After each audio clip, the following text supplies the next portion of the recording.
Bon, je suis hyper contente parce qu'en vrai, la dernière fois que j'étais sur scène, j'étais danseuse pour une comédie musicale à Grenoble. Et en fait, quand vous quittez la scène va forcément revenir vous chercher, quitte à vous ramener à Casablanca, pays où vous n'avez jamais été, enfin ville et Maroc, pays où vous n'avez jamais été, pour donner une conférence sur comment vivre sa meilleure vie. Et en fait, ça peut paraître différent de danser, de donner des conférences, mais finalement, il y a une chose qu'on retrouve beaucoup dans la scène, ou que moi je retrouve personnellement dans la scène, c'est l'hyper-connexion au moment présent, une grande conscience de mes émotions, et le fait de me sentir vraiment vivante. Et en fait, ça c'est un peu une clé pour vivre votre meilleure vie. C'est un peu le thème des 2 jours de conférence avec Femmes et Inspiration. Comment passer d'une vie ordinaire à une vie extraordinaire. Et le but, c'est pas du tout de vous dire je veux devenir une méga star, Oprah Winfrey, faire la une des magazines, des tabloïds, avoir un énorme méga compte en banque. Non. Le principe, en fait, de vivre votre meilleure vie ou de vivre une vie extraordinaire, c'est de vivre une vie qui, justement, va multiplier ce genre d'expérience où vous vous sentez profondément vivant, profondément dans le moment présent et très très connecté à vos ressentis.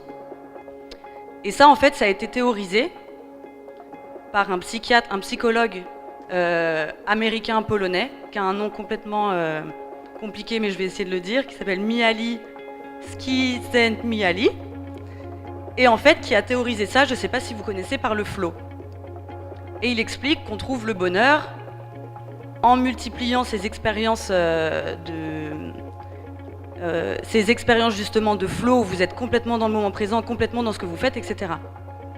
Et donc le but, pour vivre votre meilleure vie, c'est d'aller rechercher ça.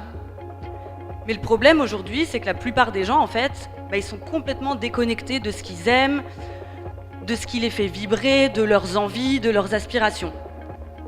Parce qu'en fait, on a tellement couru après une réussite qui est très basée sur la réussite financière et la réussite sociale, qu'on a complètement oublié tout ce pan très personnel de ses envies, de ses ambitions, de ses aspirations. Et donc moi, en fait, mon travail aujourd'hui, donc je coach des personnes pour justement les aider à se reconnecter à ce qu'elles ont vraiment envie de faire, ce que disait aussi précédemment l'intervenante dans la vidéo, de trouver leur alignement et leur cohérence. Et donc, le profil, j'accompagne 2 types de personnes. J'accompagne des femmes, donc beaucoup entre 30 et 35 ans, parisiennes, donc qui travaillent, je ne sais pas où tu es, mais qui ont fait des écoles de commerce, qui ne se sont pas trop posé de questions, qui ont un peu suivi la voie que leurs parents leur demandaient de suivre, qui après se sont mises à travailler dans des grandes entreprises, à des postes de marketing, de systèmes d'information, etc. Et puis qui se retrouvent 2 ans, 3 ans, 5 ans, 10 ans après, et qui viennent me voir en me disant « mais mon Dieu, je ne sais pas du tout ce que je suis en train de faire de ma vie, je déteste, je me lève tous les matins, je ne sais pas pourquoi, j'ai envie de rester dans mon lit toute la journée, j'ai plus aucun goût à faire quoi que ce soit, et donc je comprends même plus quelle est l'utilité de ce que je fais dans ma vie. » Et à côté de ça, j'accompagne aussi des jeunes, donc plus jeunes, entre 15 et 18 ans, beaucoup en banlieue parisienne, et un peu même type de profil, qui, avant même d'être sur le marché du travail, ont tendance à auto-gâcher leur potentiel en se disant, avant même d'avoir commencé, qu'ils n'y arriveront pas. Et donc, moi, tout mon travail, c'est justement de déconstruire un peu ces schémas de pensée, que ce soit pour les jeunes, ou alors d'aider ces femmes à se reconnecter à leurs envies profondes. Et en voyant ça, en fait, ce fait de gâcher automatiquement son potentiel sans se poser vraiment de questions, je me suis dit, mais en fait, comment est-ce qu'on en est arrivé là? Et avec les témoignages de ces jeunes, de ces femmes, je me suis rendu compte qu'en fait, c'était qu'on avait une vision de la réussite qui était tellement ancrée et tellement forte, qui consiste à penser que si on veut réussir, c'est soit l'épanouissement personnel, soit la sécurité. Et on a une vision super dichotomique comme ça, où on se dit, c'est soit on y arrive financièrement, on déchire tout, on est très carriériste, on va y arriver, on va avoir des promotions, ou c'est soit on est complètement hippie, artiste, puis à pas gagner d'argent, et puis à vivre d'amour et d'eau fraîche. Et ça, le problème, c'est que ça a été très développé au point où on en a fait un concept psychologique, donc qui est le concept qui fait foi dans la psychologie et dans le développement personnel, qui est la pyramide de Maslow. Je ne sais pas si vous en avez déjà entendu parler. Donc pour ceux qui n'en ont pas entendu parler, c'est en fait une pyramide qui hiérarchise les besoins humains et qui explique que tous les humains dans leur vie vont suivre un ordre qui est d'abord de répondre à leurs besoins physiologiques, donc la santé, je vais manger, je vais boire, etc. Les besoins de sécurité, la sécurité financière, le fait d'avoir un toit, le fait de se prémunir des menaces extérieures.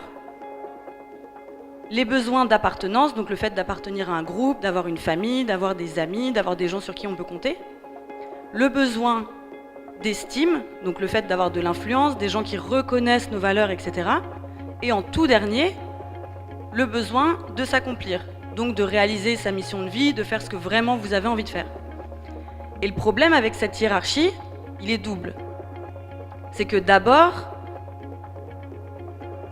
ça vous porte à penser, ça porte à penser que tous les humains seraient faits de la même manière et qu'ils auraient la même hiérarchie de besoins.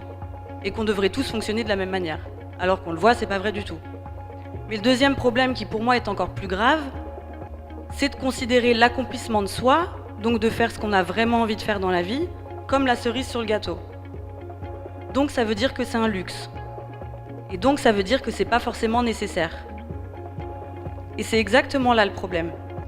Parce que si on considère que c'est pas nécessaire, que c'est un luxe, que c'est un privilège, et bien justement, on va encore plus développer ces barrières psychologiques à l'épanouissement personnel et à faire ce qu'on veut vraiment faire.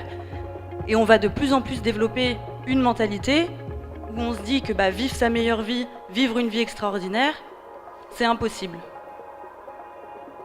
Mais au-delà de ça, ça sous-entend quelque chose d'encore plus grave, c'est que l'épanouissement personnel et l'accomplissement de soi, c'est réservé aux gens qui ont réussi financièrement, qui ont un vrai réseau, qui ont rempli ce deuxième besoin d'appartenance, et qui ensuite ont une vraie influence parce qu'ils ont rempli ce besoin d'estime de soi. Donc ça veut dire que si on ne remplit pas ces 3 cases, pour le dire grossièrement, on n'a pas le droit de s'accomplir. Et donc, on a un peu tous un rôle à jouer là-dedans pour faire changer les choses. Le premier, c'est un rôle individuel, pour ceux qui en ont la capacité. Ça va être d'arrêter de considérer l'accomplissement de soi comme la cerise sur le gâteau et de le redescendre de son piédestal. Et ça va être aussi un peu de remuer le status quo sur justement cette thématique-là en disant même quelqu'un d'aussi influent que Maslow a eu tort. Et de dire l'accomplissement de soi, en fait, il doit passer juste après les besoins physiologiques. Parce qu'en fait, c'est qu'en faisant ça que vous réussirez après à construire un projet de vie qui est vraiment solide. Parce que pour moi, mettre l'accomplissement de soi en dernier, c'est exactement la même chose que de dire « Ok, je vais construire ma maison, mais non, les fondations, on n'a pas le temps, on fera ça plus tard en dernier. » Du coup, vous vous condamnez au burn-out, à la dépression, à l'anxiété, au fait de ne pas être aligné avec vous-même, et au final, à la fin, de voir tout s'écrouler pour devoir tout reconstruire. Alors qu'en fait, si vous placez le besoin de s'accomplir en deuxième, ça veut dire que vous faites l'effort de vous dire moi, qu'est-ce que j'aime? Qu'est-ce qui me fait vibrer? Quels sont mes besoins personnels? Qu'est-ce que j'ai envie de réaliser? Et vous vous posez toutes ces questions en amont. Et ensuite, à partir de ça, vous vous construisez un projet de vie basé sur vos besoins personnels qui va vous permettre de répondre à vos besoins financiers, répondre à vos besoins d'appartenance et répondre à vos besoins d'estime de vous personnels par les autres. Mais, on le voit très bien d'ailleurs, il y a beaucoup de gens du coup qui ne sont pas du tout en mesure encore de mettre ce besoin d'accomplissement personnel en deuxième. Et c'est pour ça justement qu'il y a des associations comme Femmes à Inspiration qui font un travail formidable pour dire écoutez, si vous n'avez pas les moyens, nous on va vous aider par l'impulsion, par la formation, par les financements, etc. Et ça du coup c'est un deuxième levier d'action de se dire si moi j'ai réussi à m'accomplir et si moi j'ai eu la chance de pouvoir faire le choix de mettre mon accomplissement personnel en deuxième, comment je fais ensuite après pour aller redonner et permettre à d'autres personnes de le faire. Et c'est pas que quelque chose de complètement social et juste de bénévolat et de charité. Parce qu'en fait, si on veut réussir à construire une société qui va être plus apaisée, plus ouverte, plus bienveillante. Le seul moyen, en fait, ça va être de permettre aux gens, à chacun, de trouver sa place dans la société. Et donc, en fait, c'est pas du tout un luxe. Parce que le considérer comme un luxe, c'est se dire que, justement, les problématiques de paix, d'économie, etc., c'est des questions de luxe. Alors que pas du tout. Si on part du principe qu'on permet à chacun, par l'éducation, par l'accomplissement, etc., de trouver sa place, et ben c'est que à partir de là qu'on aura des résultats sociétaux vraiment impactants et durables. Et après, vous vous dites, bah, une fois que j'ai travaillé sur mes besoins, que je sais ce que je veux faire, etc., mais mon Dieu, comment je fais pour assumer, quoi? Parce que c'est vrai que ça peut être très compliqué. Moi, par exemple, maintenant, je travaille beaucoup plus dans le divertissement, et mes parents, au début, étaient un peu... t'es en train de péter un câble, pourquoi tu fais ça, c'est bizarre, t'avais une bonne situation, etc. Et en fait, le fait de vous assumer une fois que vous vous connaissez beaucoup plus en profondeur et que vous savez ce que vous voulez faire, bah c'est un petit acte révolutionnaire en fait. Et plus vous ferez cet acte, plus vous inspirez d'autres à le faire, et plus on pourra construire une société où chacun peut un peu s'inspirer à assumer ce qu'il veut être et à assumer ce qu'il veut vraiment faire. Donc, il n'y a pas vraiment de solution miracle pour vivre sa meilleure vie, mais en tout cas, il y a un concept clé, et c'est un peu la seule chose que j'aimerais que vous reteniez de cette petite intervention, c'est qu'en fait, vous reconnectez à vos besoins, vous reconnectez à ce que vous avez profondément envie de faire, et vous reconnectez à vos motivations profondes, et ben en fait, c'est le seul moyen... c'est le seul moyen de vous ressentir complètement vivant et de vous ressentir vraiment connecté à ce que vous avez envie de faire. Et donc il n'y a que comme ça, j'ai un peu perdu le fil, excusez-moi, et donc il n'y a que comme ça, en fait, en acceptant vraiment ce que vous voulez faire, que vous pourrez ensuite inspirer les autres à refaire de même. Et pour ça, vous n'avez pas besoin de pourquoi. C'est un peu la mode en ce moment de dire mais il faut absolument trouver ton pourquoi tu fais les choses, etc. Le seul pourquoi, la seule légitimité que vous pouvez avoir, c'est vraiment de vous dire bah, parce que vous le ressentez, parce que ça vous fait sentir vivant, parce que vous aimez ça, etc.